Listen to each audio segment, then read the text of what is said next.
Welcome to Learning WooCommerce, Video 1. What is WooCommerce? Well, first, before we even get into the agenda of this video, let's just go over, what is WooCommerce? Well, WooCommerce calls it a WordPress e-commerce toolkit, but basically it's a plugin. It's a shopping cart plugin for your WordPress site. And so if you're looking to sell products, physical goods, downloadable goods, virtual goods, something like that for your WordPress site, then WooCommerce is an excellent choice. It's very well put together and very popular.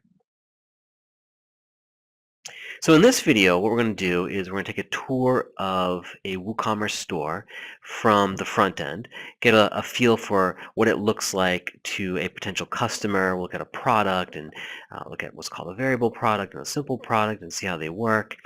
And we're also going to look a little more deeply at the developers behind WooCommerce, just to get a feel for who's behind it and how it works. And it is as I said before, a WordPress plugin, and it is an open source plugin, which means it is available for free. There are what are called these paid extensions. We'll get into later and what that's about. But again, it's an excellent choice and very well built. But to start off, let's go ahead and take a tour of a WooCommerce store. All right, so here we are at a WordPress website, just a site where I have installed WooCommerce just as a demo site. And if I scroll down a little bit, you'll see that there are 3 products here under featured. And actually, this is very easy to set up on the back end, depending on how your theme is arranged or set up. It's very easy to feature products. And if I look at these 3 products, this one, where I sort of hovered over it, says Add to Cart right here. And notice that's going to be different from this one right here, which if I hover over it, says Select Options. That's because these are actually 2 different types of product. And actually, we're going to look at this later on in later videos on the back end. This is a simple product, and this is a variable product. And the difference is that with the simple product, if I click on it, I can just simply add it to my cart. I can just choose the number. Maybe I want 3 pairs of these shoes or whatever they are, and add it to my cart. Or if I go back and if I choose the variable product here, I click on that, then you'll notice that in this case we have some options. So I can choose the size and I can choose the color, and that's a variable product.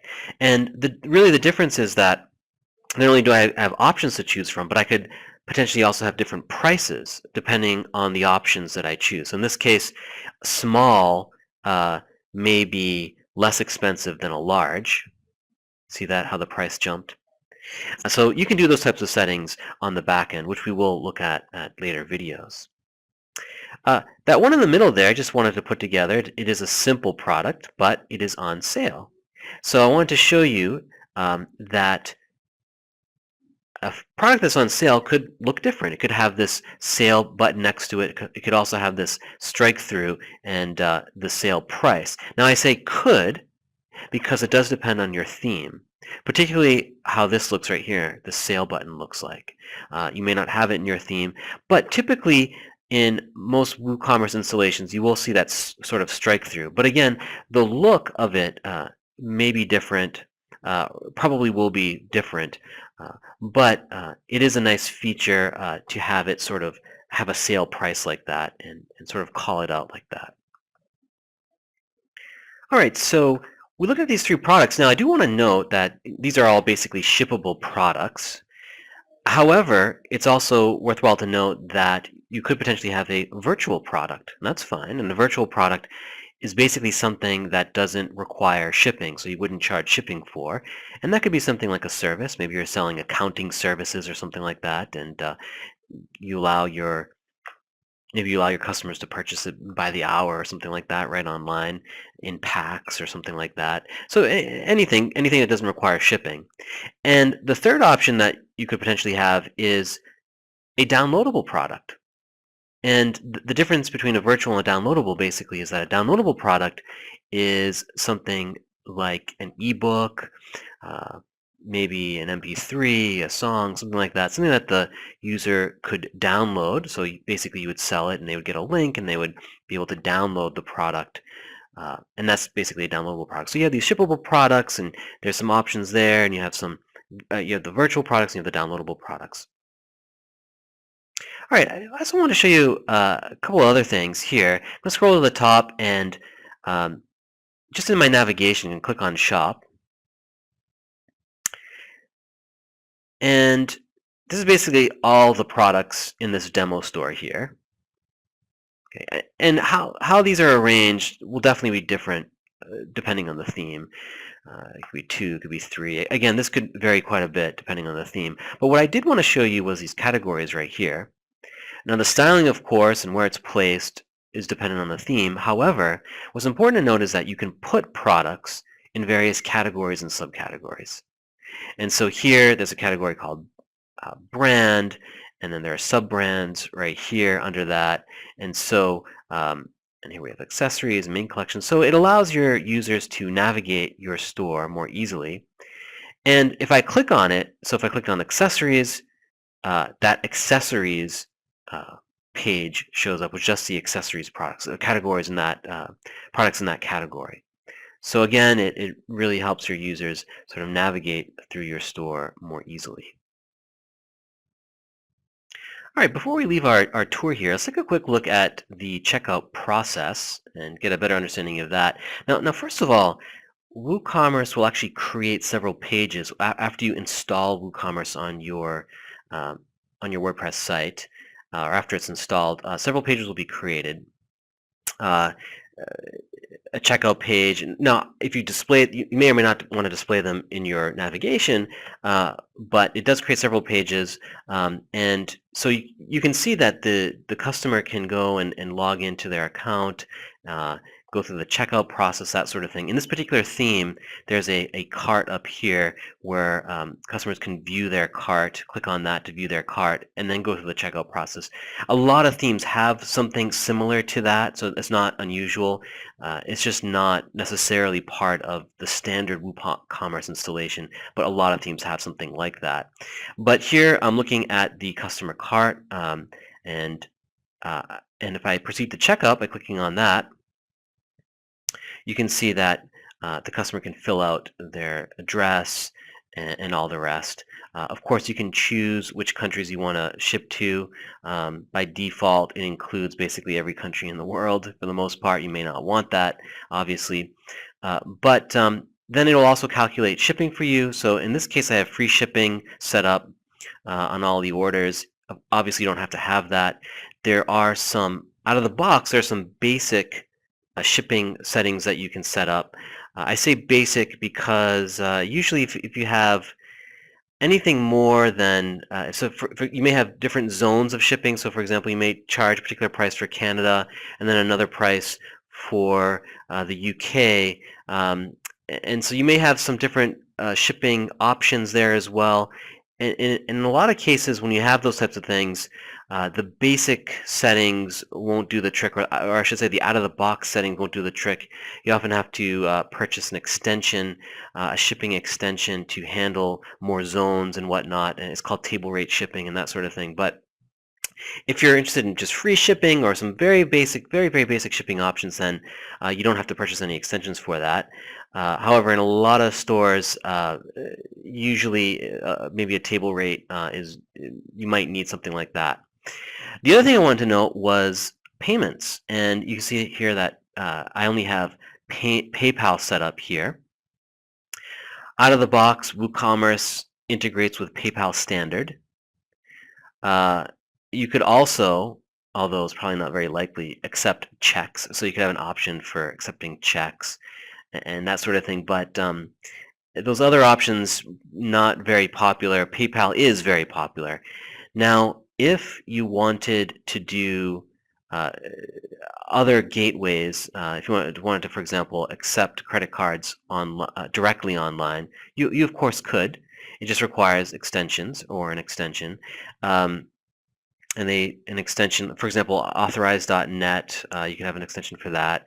That's a popular one. There are many others, other gateways, Stripe, and other things that you can integrate with if you use those services to process your credit cards. Obviously, if you're doing something like that, there are other requirements outside of WooCommerce that you may need to take into consideration. For example, you'll need an SSL certificate, so you can have that HTTPS and have a secure payment. So there are other things you need to consider besides an extension when you're taking credit cards directly. However, out of the box, PayPal's integrated, PayPal standard. You have it there. It doesn't require an SSL certificate because the payment's not being processed on your site. It's being processed on PayPal's site, and it's very, very easy to set up. In fact, we'll look at that, but it just requires your PayPal email address, and it works great. And then the customer could then place their order. So it's pretty simple. It's a nice, clean checkout process, and then the out-of-the-box features very easy to set up, and you can get your store going really set up very quickly by just using the basics of WooCommerce. Okay, so who is behind WooCommerce? Who would actually give it away for free? Well, actually, it's a company called WooThemes, and I'm on their homepage right now. And if you're on their homepage, you can read a little bit more about WooCommerce here. There's a link in the navigation area to WooCommerce and about WooCommerce. If you just want to get some short descriptions about it, read about it a little bit more, you can do that here. Also, on their site, there is documentation on WooCommerce. And in particular, I wanted to point out the user guide right here. And if I click on that, there's actually an admin guide and some other getting started and things like that. So you can read a little bit more about WooCommerce if you'd like and refer back to some of these documents. But I wanted to just mention that WooCommerce actually started off, it is an open source plugin, meaning that it's community developed. It's just managed by WooThemes. I should say that. So that's why it's a free plugin. However, the open source project originally started off as a plugin called JigoShop, and then WooThemes branched off JigoShop and created their own plugin. So it's very similar to JigoShop, but it branched off at some point, and WooThemes started developing it and calling it WooCommerce. So JigoShop's still out there, but as time goes on, the two plugins will get more and more different. And you may ask the question, well, why not JigoShop? Why WooCommerce? Well, a lot has to do with WooThemes itself and the brand that they have. They're well known for creating great WordPress themes, and so they do have a brand to defend, and they have that name, and so people assume that they want to keep that and they want to put out a good product, and so a lot of people have gone for WooCommerce. So that's sort of the story behind it, and these are sort of the people behind it. Now, earlier in the video, I'd mentioned extensions. So there are extensions that you can purchase here. This is obviously part of the business model that WooThemes have, is selling extensions. They give away the plugin, but they can sell extensions.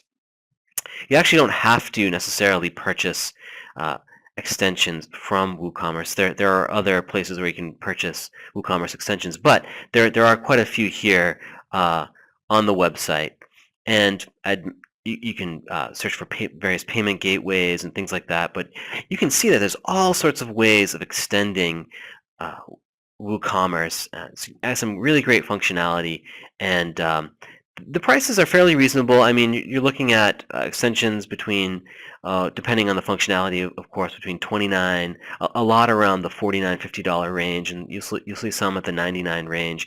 Usually you'll see between $30 and $99 for most plugins on this site. If you go searching around on other sites, you might be able to find cheaper ones that do similar things. But the WooCommerce extension page is a great place to look for a good quality extensions to your WooCommerce store. So I just wanted to point that out.